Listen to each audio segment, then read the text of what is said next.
Monticello, Georgia, is the seat of Jasper County. It was founded in 1805 and named in honor of President Thomas Jefferson's estate in Charlottesville, Virginia. You'll find it about an hour's drive southeast of Atlanta. It's off the beaten path, where the locals love to make visitors feel at home, with a relaxed pace and friendly, southern, small-town character.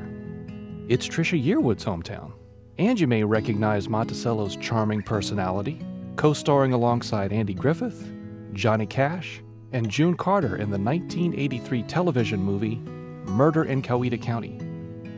It's kind of hard not to recognize it as the seat of the fictitious Beechum County, Alabama, from the 1992 hit comedy My Cousin Vinny, starring Joe Pesci, Ralph Macchio, Fred Gwynne, and of course, Marisa Tomei, whose unforgettable performance as Mona Lisa Vito won her the Academy Award for Best Actress in a Supporting Role in 1993. Monticello's historic district was officially listed on the National Register of Historic Places on August 8, 1997. The district stretches out from the town square and features eclectic styles of public, commercial, and residential architecture, including Greek Revival, Gothic Revival, Italianate, Second Empire, Queen Anne, Colonial Revival, Neoclassical, English Tudor, and Craftsman. The first flight on this aerial tour is over the Monticello Baptist Church Cemetery, which sits on property deeded to the Baptist Church by William Penn. Log cabin structures preceded the current church building, which was built in 1962. The Jeremiah Person House sits on property purchased in 1816 and is one of the oldest homes in Monticello. William Goolsby was a tavern keeper who sold this beautiful colonial-style home and surrounding lovely acreage to the Gunn family in 1850. The bend in the railroad track was for the convenience of the Gunn family, who could walk out of their front door and catch the train to Macon in the late 1880s. By 1820, Jasper County was fifth in the state in manufacturing and was the most populous county in the state with a population of over 14,000. Also one of Monticello's oldest homes is Reese Hall, which was built for David Reese, an early politician who represented Jasper County in the state Senate and later served as a U.S. congressman. The rich detail of the Ballard residence includes Greek Revival and Southern Italianate elements, including cornices and Corinthian columns decorated with acanthus leaves. The Birney House graces several acres of picturesque land just a few minutes' walk from the square. The home features Second Empire charms with an elegant speaker's porch and a two-story Italianate tower that's capped with a finial. Another oldest home in Monticello is the Puraloy Birney House. Features include the original kitchen, fireplace, walk-in root cellar, and daylight basement behind the main coastal raised cottage-style structure. Individually listed on the National Register of Historic Places, this Italianate home named Exeter was built by Fleming Jordan. It features a wraparound porch, wide eaves, and a spiral mahogany stairway that was shipped from England and hauled from Savannah by ox cart. William S. Hurd, a native of Connecticut, built this beautiful home. It's unique with its combination of a mansard roof and Italianate details. A committee was organized in 1860 to oversee the development and maintenance of the Southview Cemetery. It's now owned and maintained by an individual. Prior to the start of the Civil War in April of 1861, Jasper County was one of the three largest cotton producers in the state. Both before and after the Civil War, cotton was the economic mainstay of the county. Originally built in the 1840s in nearby Putnam County, this lovely antebellum home was moved to this location in 1865. The home and grounds have been extensively renovated and now feature a wraparound porch, balustrade, and ionic columns. The Pound home served as the main house for a 400-acre estate. The many charms of this Queen Anne Victorian home include turned porch posts, spindle frieze, and sawn brackets. This neoclassical clapboard home on Eatonton Street features Doric porch supports and an inviting front entry with Queen Anne-style sidelights. The first commercial brick building on the square was built for James H. Roberts. The bricks were made in Mr. Roberts' own local brickyard. The Cullen Thomas Ezell residence was originally built in the Victorian style with a wrapping porch. The front was renovated and the porch became a Tudor-style swoop. Colonial revival in style, the Kelly House was originally built in an L-shaped plan. The matching right wing was added in the 1920s, creating an appealing symmetrical three-bay facade. The porch features large classical Doric columns. This well-preserved two-story clapboard home was built for a cottonseed oil investor named Lucian Benton. The design features balanced asymmetry and a wide front porch with chamfered posts. Prior to the railroad, cotton was transported by mule-drawn wagon to market in Macon, a round trip that took no less than 3 days. But with the arrival of the railroad in 1887, passenger and cargo travel to Athens and Macon became much more convenient and profitable, and a construction boom produced beautiful homes and durable brick storefronts began to spring up on the square. Among the first to go up on the square was the MS and LO Benton General Store. This was also the location for Monticello Hardware for many years. MS and LO Benton also built this charming storefront across the square the following year and leased it to Sam Cohen. It's worth noticing the corbelled brickwork and the original cast iron columns from Chattanooga. This is the only remaining third of the Thomas Jefferson Smith building, which housed a grocery store from 1892 till 1921. Just off the square is the Leverett Building, built in the neoclassical style. The Bank of Monticello occupied it, and the telephone exchange occupied the second floor in the 1920s. Fulton's Corner features decorative corbelled brickwork and a double storefront. As early as 1891, brick homes were going up as well, like this charming English cottage-style home on College Street.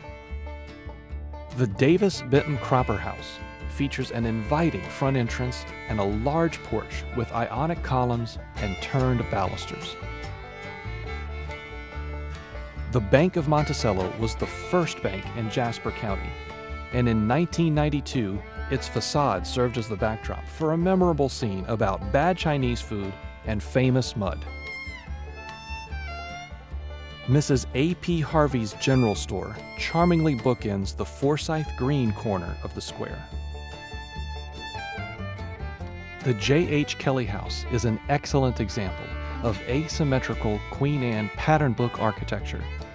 This home features 8 gables, 7 fireplaces, several porches, pointed arch attic windows, a Chippendale balustrade, spindle frieze work, and doors with stained glass.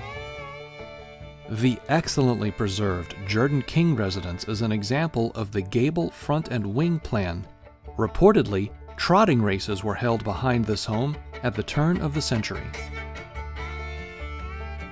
This brick storefront on Forsyth Street served as a grocery store, U.S. Post Office, and Chamber of Commerce. This Victorian home is the John B. Persons House and has many unique features, including pine lap siding, beautiful wraparound porch, 11-foot high ceilings, 9 fireplaces, and tongue and groove heart of pine floors and ceilings. The Benton Supply and Department Store is the largest commercial building on the square. Built in the Palladian neoclassical style, it features a 5-bay facade and now houses the very informative Visitor Center. This Queen Anne Victorian residence has maintained its charm on the once busy Frobel Street. The Benton Building was built for MS and L.O. Benton. This decorative 2-story brick storefront features a pressed tin cornice and a dated pediment. And if you needed a buggy at the turn of the century, this is where you came. This double storefront edifice was built for the Bank of Jasper County, which was Jasper County's second bank. The west half housed Julius E. Heck's jewelry store until 1908, and then the U.S. Post Office until 1931. Built to replace a church that was badly damaged by a tornado, Monticello Methodist Church met here until 1966 when a new church was built on College Street. The cemetery dates back to 1805 and contains some of the oldest graves in the county. The beautiful Monticello Presbyterian Church was also built to replace a church that was damaged by a tornado. It's an impressive example of the Gothic Revival style. The matching Sunday school wing was added in 1928. This large, double storefront brick building just off the square was built in 1900 for J.R. Campbell Livery and M.S. Benton General Merchandise. A historic advertisement is still preserved on the west wall. The Tollison House is an excellent example of an I-house. The term I-house was coined by LSU professor Fred Niffen and refers to typical rural farmhouses found in Indiana, Illinois, and Iowa.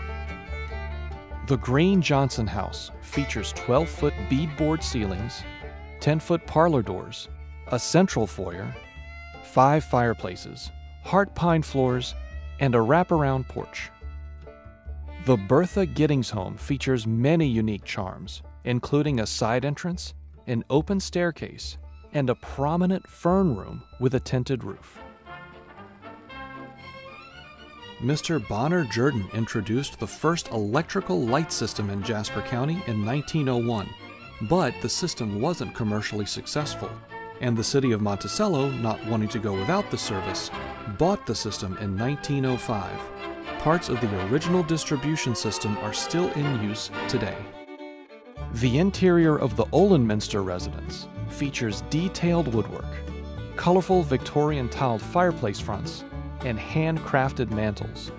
The exterior features include a gabled dormer, a full-width front porch, and an attractive central entry with decorative side lights and transom. By 1903, the Monticello Cotton Oil Company was producing 20 tons of cottonseed oil per day. The D.B. Benton General Merchandise Building is one of several corbelled brick storefronts on the square and still has the original cast iron piers from Macon. The Monticello News was originally called the Jasper County News. It was first published in 1882 and moved into this building when it was brand new in 1903.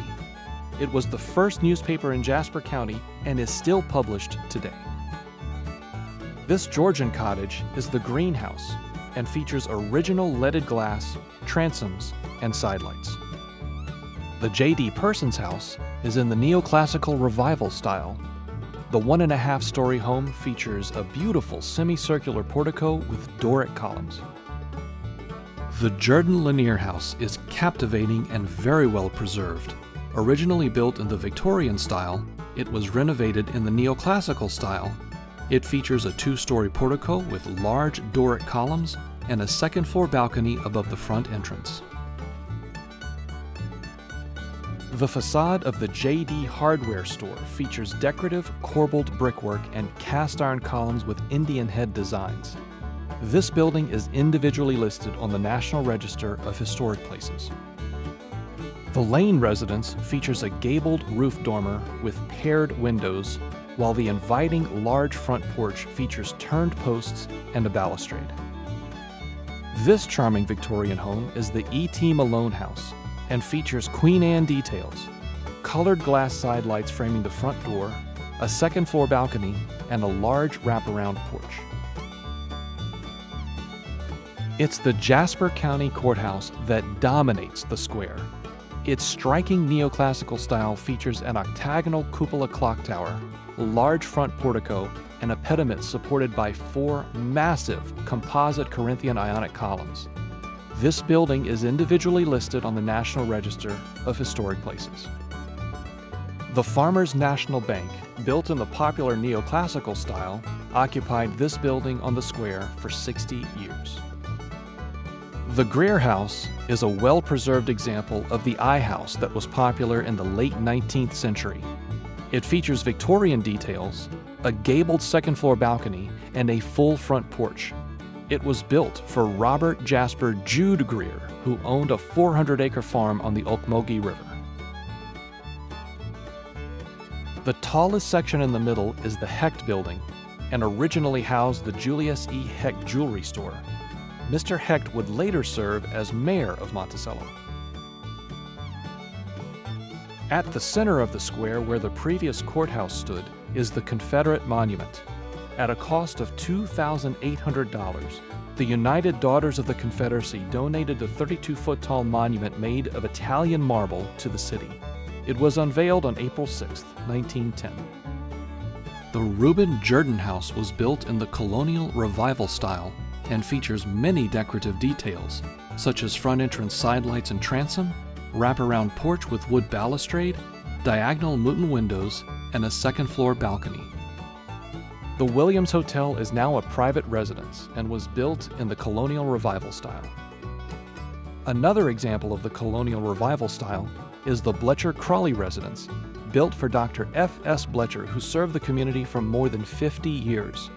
The barn, smokehouse, and outhouse on the property reflect life in the early 20th century. The Masonic Hall on the square features corbelled brickwork and a pressed tin cornice. The building has also been used for Jordan furniture and for Jordan funeral home embalming until the 1950s. Ownership of the Leland Jordan residence has remained in the Jordan family since it was built in 1913. Gracious and neoclassical, the home features Corinthian columns, a second-floor balcony, porte cochere, and the original turnplate roof. The Johnson residence is craftsman style, with a deep front porch, battered porch posts that sit on brick piers, 12-foot ceilings, and 4 particularly attractive and original craftsman-style fireplace mantels. This home was built by joining 2 smaller homes by Dr. Frederick Douglass Funderburg, who also served the community for over 50 years, and left an indelible legacy of healing racial division in Jasper and Putnam counties. The Vera C. Baines residence is a very well-preserved neoclassical home, with French doors flanking the grand front entrance under a 2-story portico. The John S. Malone House is a grand neoclassical home and features 2-story porticos, a curved side portico, an open floor plan, and 10 fireplaces. The original garage and outbuilding remain in the pecan grove at the rear of the property. The George A. Tucker residence is a classic prairie-style home with stucco exterior. Worth noting are the porte cochere, craftsman-style entry, granite steps, and terrazzo tile on the front porch. The boll weevil decimated Jasper County's near single-crop agriculture and cut the population of the county in half from 1920 to 1930. Much of the agricultural land was sold to the U.S. government and became part of the Oconee National Forest.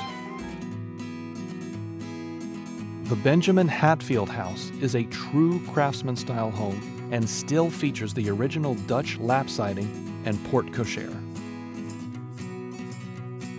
The Monticello District School is individually listed on the National Register of Historic Places. The 3-story brick building is supported by a steel infrastructure.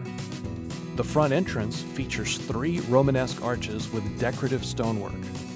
The building is now called Thomas Persons Hall and is the home of the nonprofit Jasper County Historical Foundation.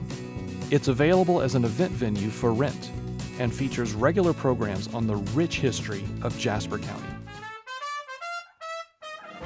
In the early 1900s, Jasper County was part of Georgia's peach boom, which reached a statewide peak of over 7 million bushels by 1928. The Campbell Cottage is a charming example of the English cottage-style home. The Henderson residence stands out as a one-of-a-kind brick Tudor castle. Features include crenellated battlements, a porte cochere, buttresses, and a rotunda music space. These Tudor-style homes were built by father and son neighbors. Both L.O. Benton Sr. and Jr. were prominent businessmen, bankers, and politicians. The Westview Cemetery is the only cemetery in the nation that is owned by a garden club. The Monticello Garden Club was founded in 1896 and acquired the cemetery in 1936 from the Monticello Land and Improvement Company. This was Dr. Funderburg's medical office. It's now a dentist's office. The Bank of Monticello built a branch just off the square in the Jeffersonian style to honor Monticello's namesake. Architectural elements include an octagonal domed rotunda, a portico and pediment entry, red brick, white painted neoclassical trim, and an ornamental balustrade.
I saw good pagination and I got excited.